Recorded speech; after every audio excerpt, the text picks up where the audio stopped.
Contact Entreprise vous présente Libreco.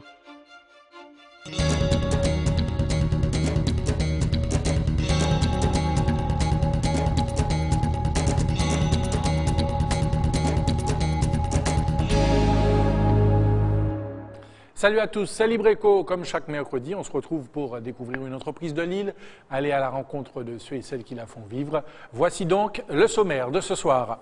Le revers de la crise des subprimes, c'est en 2008 aux États-Unis. Le prix des biens immobiliers a flambé en Floride. Une agence de Ducos s'est spécialisée dans la promotion de ses affaires. Vendre ailleurs, c'est bien, mais accompagner ses clients locaux, c'est tout aussi important pour Orpi qui confie une mission forte en responsabilité à ses commerciaux. Sans oublier le bon plan de la semaine, les chiffres et données économiques de Lille. Vous êtes prêts? Nous aussi. Libreco, c'est parti. La crise des subprimes en 2008 a touché l'économie mondiale. Quelques crédits hypothécaires non remboursés aux États-Unis devaient faire basculer toutes les places financières dans le chaos. Pourtant, aujourd'hui, 5 ans après, elle offrirait aussi des opportunités. Une agence immobilière de Ducos propose aux Martiniquais des maisons et des terrains à prix bradé. Direction la Floride avec Anne-Sophie Bélanger, François Brigitte et Mathias Delem. Les plages de sable fin, les grands magasins, les nuits endiablées ou encore l'aventure des Everglades, le spectacle de Cap Canaveral, c'est bien sûr la Floride. Lélia et Pascal sont amis et en ce moment ils partagent ce rêve commun, investir là-bas. Ce qui est avec la Floride, tu vois, c'est que tu es à mi-chemin entre le continent et les îles, quoi. Donc on peut avoir les États des États-Unis et puis descendre dans la Caraïbe si on veut. J'ai entendu parler d'offres intéressantes, des agences qui proposent d'achat de terrains ou de maisons en Floride. Mais avant d'investir, c'est vers un interlocuteur local, l'agence Orpi à Ducos, que Lélia et Pascal se tournent. Bonjour madame, c'est moi Yves, enchanté. Monsieur, bonjour. L'agent immobilier propose par exemple ce type de bien. Cette maison T4 vendue à un prix défiant toute concurrence de 130 000 $. Ce qui fait à peu près dans les 190 000 €. D'accord. Ouais. Cette maison-là, sa particularité, c'est qu'auparavant, elle était à 460 000. Actuellement, elle est à 230, donc 50% dessus. Une chute spectaculaire des prix. En cause, la fameuse crise des subprimes. Souvenez-vous, ces ménages incapables de rembourser leurs emprunts, des centaines de milliers de maisons saisies qui aujourd'hui sont revendues à prix bradé sur le marché. Ce qui s'est passé, c'est qu'on a bradé ces maisons pour pouvoir récupérer ces liquidités. C'est aussi simple que ça. On est parti à au moins 50% de leur valeur. À l'heure actuelle, elles ont un peu remonté, mais elles sont toujours intéressantes à racheter. Par contre, les stocks détenus par les banques commencent largement à diminuer et il reste à peu près 15 à 20% des stocks qui étaient disponibles à la haute époque. Un marché qui a aujourd'hui atteint ses prix planchers. Il devrait au contraire exploser au cours des prochaines années, dopé par cet afflux massif d'investisseurs étrangers, d'Américains qui s'installent chaque année en Floride. C'est sur cette ville en pleine expansion de la côte ouest, Northport, que l'agence a misé. Je vais vous montrer des images de notre programme qui se trouve à Northport, qui se trouve à peu près à 1h30 de Miami. Des plages, des centres commerciaux, des écoles, des universités, des hôpitaux. Mais Lélia et Pascal ne mettront peut-être jamais les pieds là-bas. Leur objectif, c'est avant tout un placement rentable, à court ou à moyen terme. Quand effectivement il n'y aura plus de terrain disponible, on va passer dans la phase revente. Et comme le dollar est franchement en train de remonter, puisque les Américains sortent de la crise, à ce moment-là, vous pourrez revendre votre terrain au prix d'avant-crise, c'est-à-dire vous aurez doublé ou triplé votre mise. Des parcelles de terrain plutôt que des maisons, c'est en effet la priorité, privilégiée par l'agent immobilier.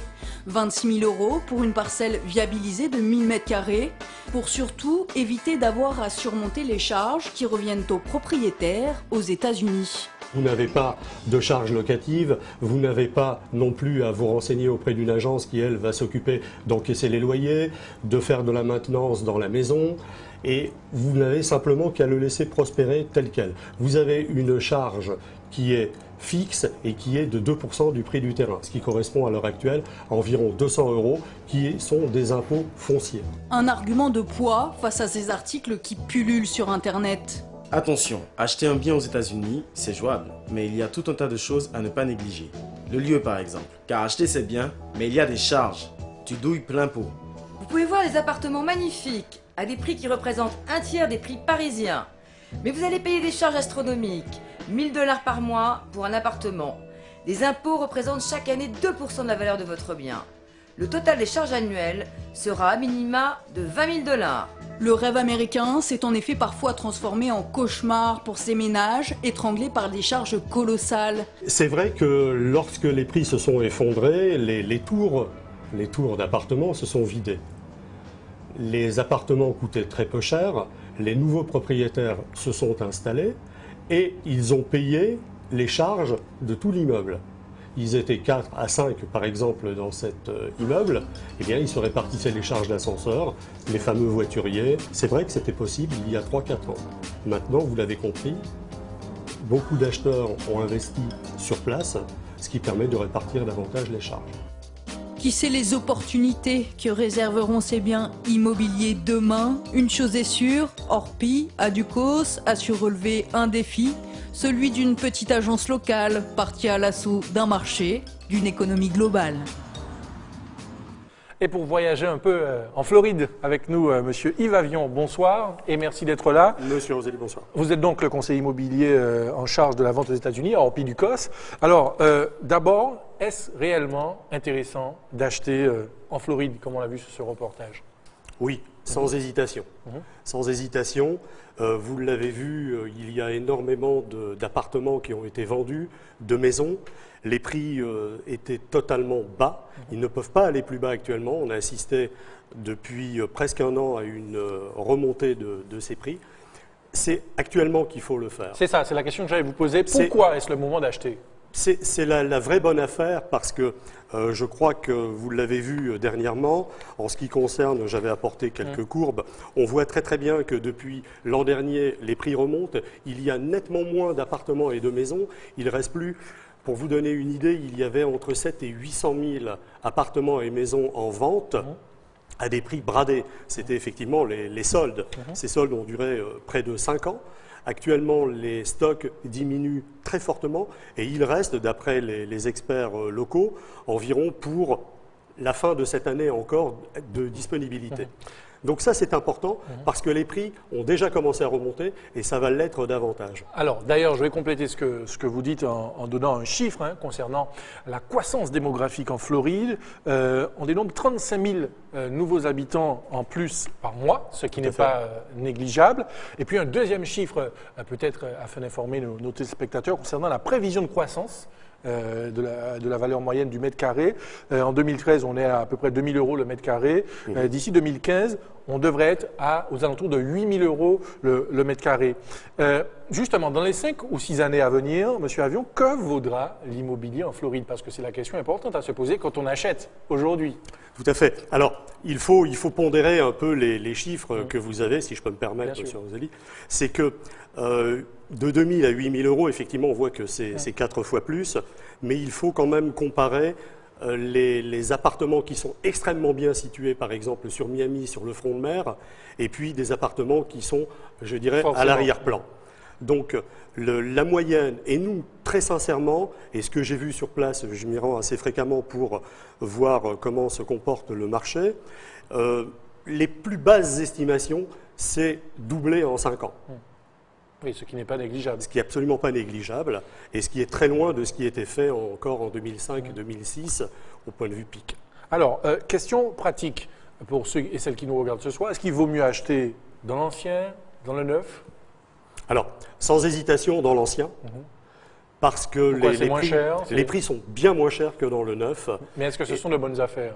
C'est toujours des très bonnes affaires parce qu'on trouve encore actuellement dans l'arrière Miami, si je puis dire, qui n'est pas en front de mer, des maisons, des appartements. Par exemple, une maison de 3 pièces avec 2 salles de bain, un garage, un petit jardin, ça vaut entre 100 130 000 $. Je vous laisse ramener en euros, ça fait entre 90 et 120 000 €. C'est ça. Et ce sont des maisons qui ont 6 ans, 7 ans. Alors, depuis qu'Orpi Ducos s'est lancé sur la vente de ses biens immobiliers là, en Floride, quels sont les retours? Comment ça se passe sur le terrain? Il y a beaucoup de Martiniquais, de Guadeloupéens peut-être qui Alors, qui tout à fait. Nous ne sommes pas seuls dans l'aventure. Nous avons un partenaire en Guadeloupe qui a été également très performant. À l'heure actuelle, sur la Martinique et la Guadeloupe, nous allons avoir notre 200e terrain vendu très prochainement. Et c'est des gens qui achètent pour quoi? Pour louer, pour revendre, pour garder? Alors il y a de tout. Et je vous expliquerai ensuite, si vous le permettez, pourquoi nous nous sommes davantage penchés sur les terrains que sur les maisons et les appartements. Alors c'est bien entendu complètement spéculatif. On veut gagner de l'argent avec son argent. C'est la moindre des choses, a priori. C'est un minimum qu'on en espère au moins. Et puis vous parliez donc de la suite, donc ceux qui achètent aussi pour revendre, peut-être pour louer. Est-ce que la demande locative est forte là-bas en Floride? Sur place, oui. C'est très facile de trouver des locataires.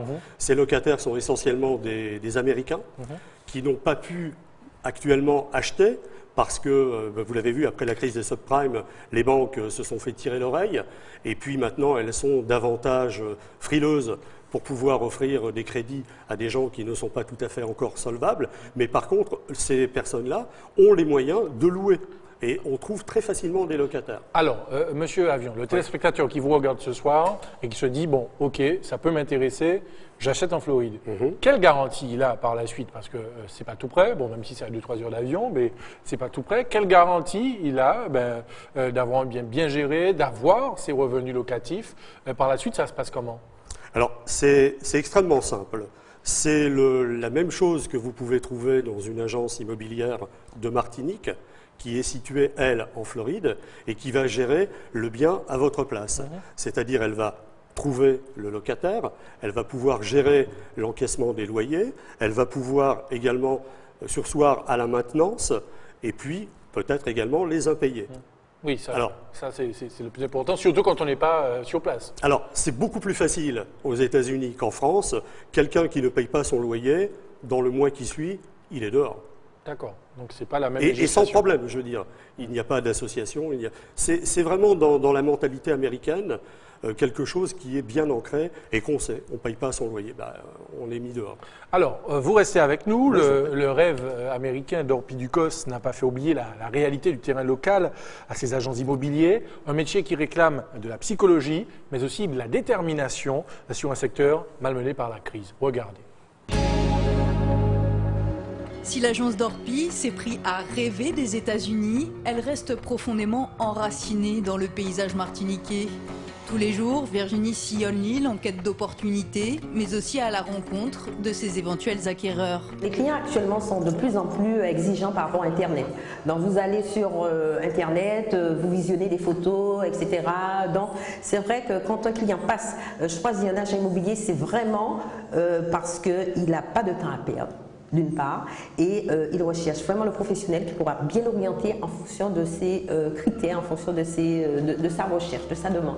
Et ça, c'est très important. Ça, c'est très important, oui. L'achat d'une maison, c'est parfois l'engagement d'une vie. Alors Virginie prend le temps d'apprécier les besoins de chacun, noue un rapport privilégié avec tous ses clients. Il faut vraiment être correct, intègre. On a un contact privilégié, il faut le reconnaître.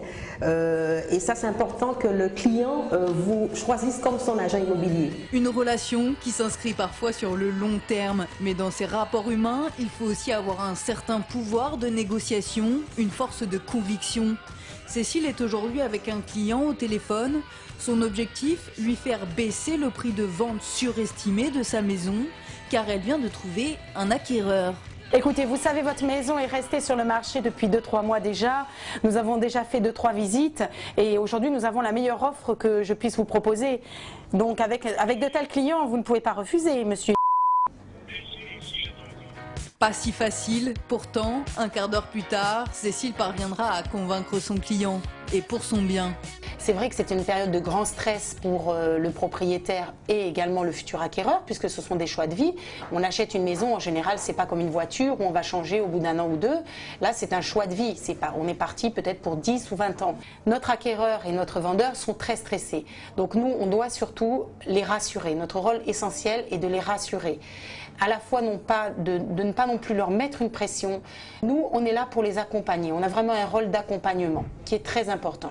Des fois, il faut également avoir le bon argument au bon moment qui va toucher la personne qu'on a en face de nous. Il faut savoir que chaque personne est différente, chaque personne fonctionne d'une manière différente. Donc, il faut évidemment s'adapter à la personne qu'on a en face. Ça, c'est évident. Alors voilà, une équipe dynamique on l'a vu, qui a notamment la vente des produits, des biens immobiliers en Floride. Vous parliez aussi de la vente de terrain là-bas. Là encore, le téléspectateur qui achète un terrain, alors, par la suite il faudra construire peut-être, plein de démarches. Comment ça se passe pour la gestion de tout ça? Est-ce qu'il est accompagné? Est-ce que vous l'aidez dans les démarches pour la suite et l'investissement qu'il a fait? Tout à fait. Ce qu'il faut qu'on sache d'abord, c'est quel est notre projet? Quel est le projet du client? Est-ce que c'est pour de la rentabilité? Est-ce que c'est simplement pour, ce qu'on a dit, spéculer? Alors, un terrain, ça a cet gros avantage, c'est qu'il n'y a pas besoin de maintenance. Il n'y a rien à faire sur place, il n'y a pas de charge locative, il n'y a rien du tout. On l'a acheté, on attend que ça remonte et on le vend lorsqu'on trouve qu'on a suffisamment gagné. Il y a simplement à payer, comme je le disais dans le reportage, des impôts fonciers qui correspondent en gros à 2% du prix du terrain actuel. Alors, ce terrain, il est délivré aussi avec un permis de construire. Mais c'est un permis de construire généraliste. Il n'y a pas encore de plan à déposer et surtout, on n'a pas d'obligation de construire dessus. Ce qui veut dire qu'on peut le garder 5 ans, 10 ans de cette façon-là sans avoir cette obligation. Et alors, quand on veut acheter, comment ça se passe? Il faut créer une société? Est-ce qu'on achète en nom propre? Alors, c'est très simple aux États-Unis. Vous pouvez acheter bien évidemment en nom propre, au nom de vos enfants. Vous pouvez créer, si vous le souhaitez, également une société locale aux États-Unis. Ça s'appelle une LLC. C'est l'équivalent d'une SCI chez nous. Vous avez une société que vous avez créée, qui va gérer ce bien et qui va l'acheter. Vous pouvez déduire pendant 27 ans et demi, vous pouvez déduire donc l'achat de cette maison, ses charges, les travaux que vous pouvez y avoir, et également vous avez par an un billet d'avion pour pouvoir vous rendre. Mais alors justement, oui, tu as terminé. Je parlais, on va me dire vous êtes une agence de voyage, pas du tout. Ce billet d'avion, on ne vous le paye pas, vous le déduisez de ses impôts. Mais alors c'est ce que j'allais vous dire, quand on vous entend, tout ça a l'air très beau, mais concrètement, est-ce qu'il n'y a pas de risque, honnêtement? Parce que bon, on n'est pas sur place pour gérer, on n'est pas là-bas, c'est une autre législation, vous avez insisté là-dessus. Est-ce qu'honnêtement, il n'y a pas de risque, quoi? Alors, je reprends ce que je dis toujours, tout dépend de ce qu'on veut en faire. Le terrain, il n'y a même pas besoin de se déplacer. On a choisi les terrains qu'on appelle des premiums parce qu'ils sont situés à côté d'un centre commercial, à côté d'universités, de terrains de golf, pas très loin de la mer. Donc ce sont des terrains qui se revendent très facilement et qui sont très prisés actuellement. Alors les risques dont vous parlez, j'entends déjà et j'ai vu dans le reportage, attention sur Internet. C'est ça, mais quel recours on a? Quel recours on a? Parce qu'on est venu vous voir, on a acheté, vous nous accompagnez. Quel recours on a éventuellement? Alors c'est clair. D'abord, vous avez... Pour l'achat de la maison, c'est un avocat qui s'en occupe. Alors en France, ça fait peur quand on dit avocat, il y a litige, mais là-bas, il n'y a pas de système de notaire comme chez nous. C'est l'avocat qui s'occupe des transactions. Cet avocat, lui, va également contacter un autre service qui s'appelle un inspecteur. Ça peut paraître également aussi peut-être un petit peu police dans l'affaire, mais cet inspecteur va voir si le terrain est bien situé, s'il n'y a pas de piège, par exemple si c'est une maison, un peu comme les diagnostics immobiliers que vous avez ici, mais plus poussé parce qu'il peut aller au-delà encore et voir également le prix des charges dans les appartements et où en est la copropriété. Donc tout ça, a priori, est quand même bien encadré. C'est bien encadré et sur place, parce que nous sommes, je dirais, en avant-poste, mais il y a sur place un correspondant que nous avons, un back-office, qui est tout à fait performant et qui, lui, s'occupe de tout ce qui existe sur place en ce qui concerne la législation. Parfait. Vous restez avec nous. On vous retrouve tout à l'heure. Avant, place à notre éclairage autour d'une donnée économique. C'est le chiffre de la semaine.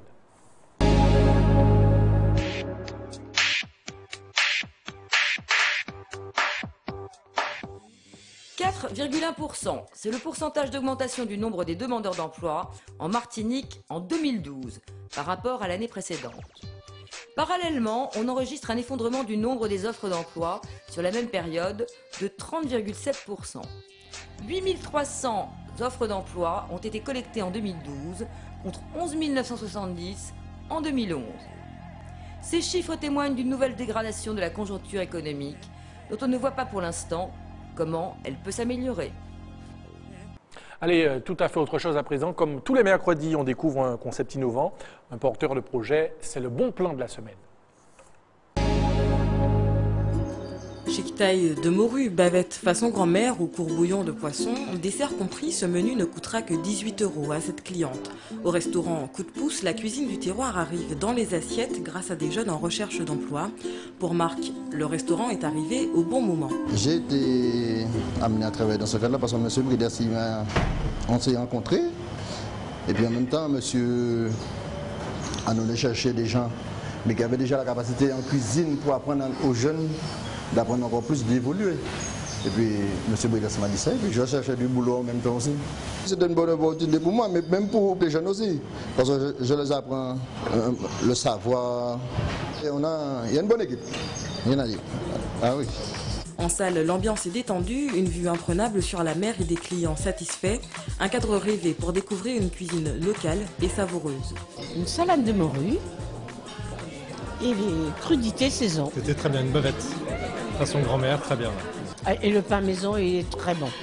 On a trouvé un restaurant ici impeccable. On s'est arrêté, on avait une pancarte. On l'avait déjà vu avant sur le livre. Et là, on dit tiens, on va s'arrêter. Peut-être que c'est très bien. Et on n'a pas loupé. Juste un grand plaisir, un pur bonheur. C'est très bon, c'est formidable. Vraiment très chouette. Et puis, il n'y a qu'ici qu'on peut manger ce genre de choses. Donc voilà, donc c'est bien. Je suis contente. Après un an d'existence, le Coup de pouce se fait déjà une place parmi les bonnes tables de Lille. Le travail acharné du chef Bridas et de l'association La Goutte d'eau lorrainoise porte donc ses fruits. Nous avons pensé, et bien évidemment avec le chef Bridas, que les personnes n'ont pas besoin d'avoir de grands diplômes pour être de bons cuisiniers. Et ça, c'est un peu le parcours d'autodidacte du chef Bridas, de maître Bridas. Donc ça contribue au développement touristique du nord de la Martinique, mais aussi des personnes qui sont en demande d'emploi, une deuxième chance, une troisième chance de retrouver un emploi dans un métier à tension. C'est une grande fierté parce que nous avons un livre d'or qui témoigne à chaque fois les gens quand ils passent et comment cela se passe, mais ce n'est pas une grande fierté face au désarroi de ces jeunes. Le jour qu'on n'aura plus besoin de l'insertion, je serai un homme fier. Au déjeuner ou au dîner, en semaine ou en week-end, la cuisine gastronomique et métissée du Coup de pouce saura ravir tous les gourmets. Voilà, on arrive quasiment à la conclusion de Libreco. Juste avant, on retrouve notre invité Yves Avion pour le mot de la fin et peut-être les perspectives de ce projet qui a démarré il y a quelques mois, donc la vente de biens immobiliers sur la Floride. Quelles sont les perspectives pour les semaines et les mois à venir?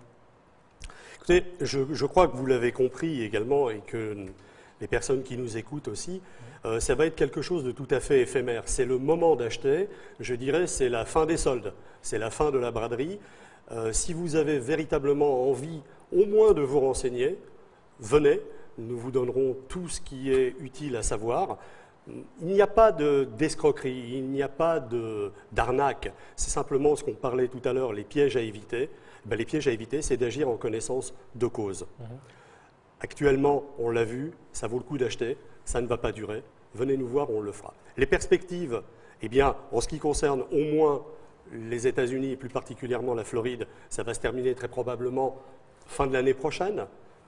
On envisage peut-être encore autre chose, histoire de sortir de la Martinique, histoire de s'évader un peu, de faire découvrir aussi à d'autres personnes d'autres horizons dans d'autres pays. On reste avant tout une agence. Vous avez vu, Cécile, la directrice de l'agence, est extrêmement performante. Comme je le disais, derrière son sourire cache quelqu'un de redoutable. On va pouvoir avancer encore davantage, tout ça pour pouvoir avoir cette satisfaction de la clientèle et de lui donner tout ce dont elle a besoin. Ben, on vous remercie en tout cas pour toutes ces précisions. Merci Monsieur Yves Avion. C'est moi qui vous remercie. Et à très bientôt. Libreco est quasiment terminé, mais juste avant, comme chaque semaine, l'actu Contact Entreprise.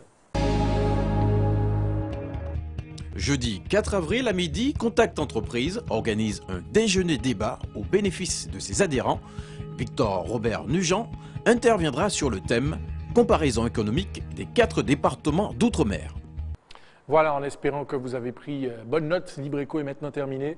On se retrouve la semaine prochaine, même heure, même antenne. En attendant, bonne soirée sur ATV.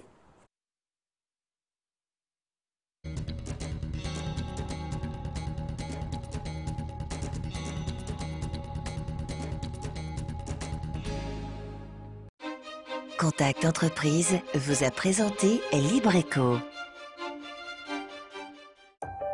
Retrouvez cette émission dès maintenant et pendant 7 jours sur atv.mq.